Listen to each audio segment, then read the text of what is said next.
All right, so 2 weeks ago on WAGS, Tami was completely floored to learn that a fish can actually get sick. But guess what? Not only do fish get ill, they also take medicine and undergo surgeries. That's crazy to me. So this morning we're joined by small animal surgeon, Dr. Dominique Hemmings, who will help us to spot those sneaky signs that your fish might need a vet visit and spill the details about a truly remarkable surgery that he performed on a goldfish to remove tumors from her head. Welcome to Sunrise, Dr. Dominique. This is fascinating. It is fascinating it's absolutely to me. fascinating, you know, and the fact to begin, the fact that you performed a surgery on a goldfish, it is almost. I'm intrigued.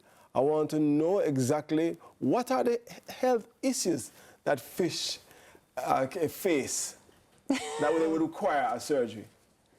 That will require surgery. Well, that's a great question because there are very few times that we as veterinarians end up getting the opportunity to actually do surgery on fish. The most common being actually masses growing on them. It's actually much more common than people believe. And I had posted a video recently of me performing that surgery on Instagram, which was actually the first time I ever worked on a fish or even much less doing surgery on them. So I was very much quite nervous, but typically masses are the reasons fish will undergo surgery. Sometimes they can have swim bladder issues, which means that either the bladder, which is inflated with air that helps to keep them buoyant within the water, can either be too big or they could be born with it too small. For those that are too big, you can actually, place a needle in them to deflate the swim bladder a little bit to get air out to have them actually swim normally. So those are usually the two main issues: swim bladder disease, which can be which your fish may appear like they're almost belly up at the top of the water, top of the water, but they actually are alive and can still move. They just aren't able to keep themselves normally floating within the water itself because that's swim bladder issue. I am literally floored by this. I just saw a picture. Was that the fish surgery happening? No, okay. that actually was a surgery. So that was actually a orthopedic surgery I did. The fish surgery was a full-on video. I actually have some picture on there, but that's actually was an orthopedic surgery I did. This might sound like a silly question, but the fish surgery, does that happen In water. in water? That's my question too. No. How do you keep them breathing? No, so if you can go and look on the video on Instagram, on my Instagram, there shows in full detail how we went about doing Wow. it. So we actually really anesthetize them in the water. Once they're knocked out, we take them out and we put a tube with anesthetic fluid within their mouth, which that water flows in and flows out of their gills. And so that provides the oxygen and the anesthetic agent to them. So we can actually operate on them, and that surgery lasted about 35 minutes in total with that fish outside of the water. I am in total shock and disbelief. I mean, it must have been very challenging as well, and what a great experience for you to do something that maybe you've never done before. Yeah. I definitely had to reach out to some specialists who knew a lot more than I did to kind of get an idea of how to approach this, especially for the aspect of controlling bleeding when I was removing the masses. Like, how do I do this? Wow.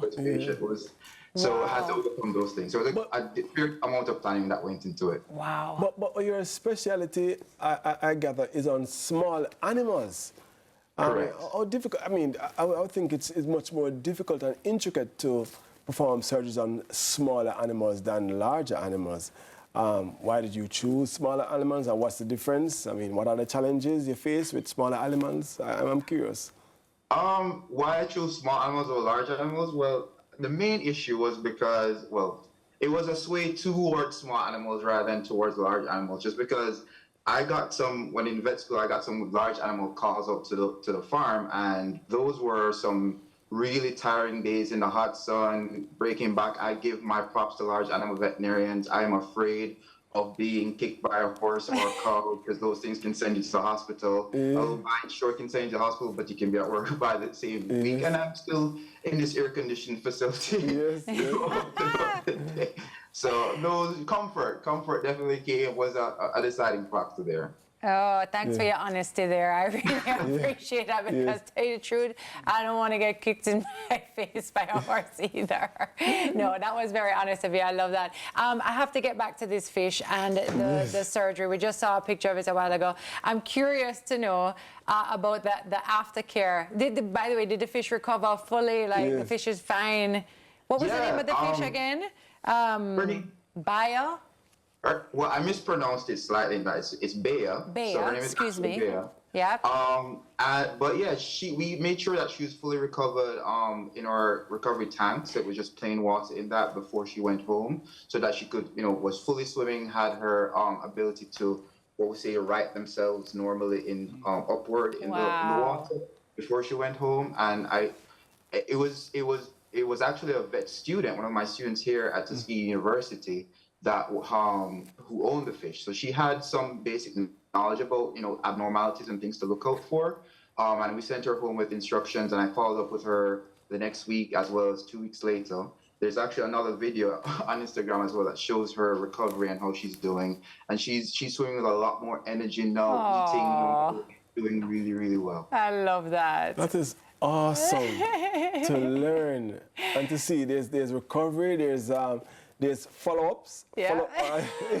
Follow-up visits. I love it. I love it. Let me ask you a question though. You spoke about the growths on Bea. Are there any common health issues that fish face that maybe we could spot sooner, that we'd be able to say, oh, something's not quite right here? Because I'm seeing this footage here of Bea, and I just think I saw the fish stays. That's a type of species of fish, XYZ. So what are we looking for, and what are some of the common health risks that they face? Yeah, great question. So as I said, the most common ones we typically see is, the most typical issues that occur are due to poor water quality, which can lead to actually fishes dying due to nitrate or ammonia toxicities in there. And so they may end up stop swimming as vigorously as they used to. They may not eat or eat less than they used to. The scales, even the color of their skin may change. They may have these additional growths that we saw. The owner noticed these growths immediately because, she had this fish since she got it from the pet shop when it was really small and has never had these growths before.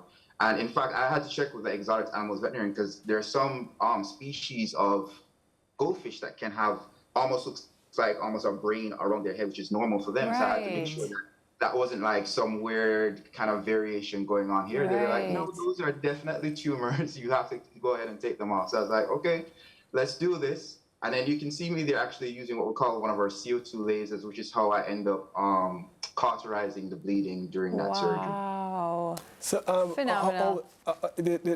Is use anesthesiology, anesthesiologist involved. How do you know the fish is still alive? This is so fascinating to us. You have to forgive us. I just cannot get over this because I'm just like, I would love to hear of a story like this. I'm going to watch that video in full. I can't wait to watch a video, yes. Where can I find it? Remind us of where can I find the video? So it's on Instagram. My handle is Hemodemo, which is HEMMODEMO. It's on Instagram. You can find it there. Oh, amazing. And you're doing amazing work. And I think this is just phenomenal and fun and exciting and a great story for sure. So we appreciate you coming on today and telling us all about it. I'd like to know because I buy fish a lot. So I know what the fish costs. How much does the surgery cost? Curious. Good question. Well, that surgery actually was very much discounted, one, because she's a student and we did it for teaching purposes and academic purposes. But in the US, that kind of surgery can cost anywhere between, normally in our institute, probably around $600 to $1,200. At other institutes can cost anywhere between $1,000 to $2,000 US. Oh my. Whoa. Well, that's not going to be very popular in my house. God bless the fish. Some people, depending on the fish, the most expensive fish in the world sold for $1.8 million. See, also not going to happen in my house. So we'll invest. Oh, thank you so Listen. much for joining us this morning. We appreciate it This is very much. my most fascinating. This is my most fascinating WAGS ever. That was Dr. Dominique Hemmings, clinical instructor and small animal surgeon. We really appreciate you joining us this morning. On the other side of the break, it's time for Pre-Zone. I wonder what our producers have planned for us. Hopefully it's not a surgery. On a little bit. Yes.